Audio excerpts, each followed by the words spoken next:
Next one is storage kind of size. Um, Large, medium, small. Okay, this is about as small as you're going to get this when it's all packed up. With this reflector, it gets much larger. Um, you know, it it has a lot of things going for it. It is expensive, but it does take up a lot of space. So you need some good room. I live in a tiny house. I can't fit this in my tiny house. I have to keep it outside in my I have like a storage trailer that I keep things like this that I want to keep out of the elements, but I can't fit in my house. So that's where I put this. This I could potentially fit in my tiny house. I keep it in the same storage place, but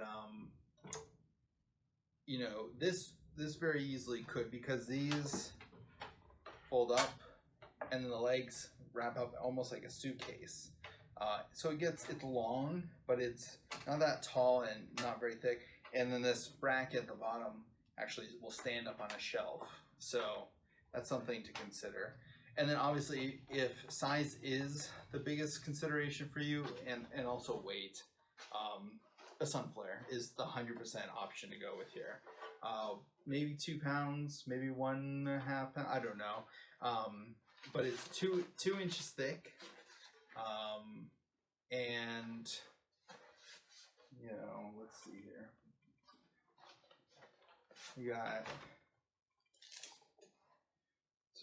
14 wide, 19 long, and 2 inches. I know it's 2 inches wide. So, for someone who is in a small space, if you're camping, if you're an RVer, if you live in a city or something like that, you just live in an apartment, that's a great option for you. Weight, this is the heaviest one. This one maybe like 5 to 10 pounds. I find it pretty easy to move around, and that's like 1 or 2 pounds.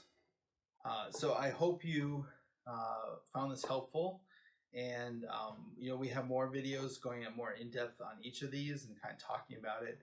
So check us out at thetinylife.com. My name is Ryan Mitchell. Thanks for watching.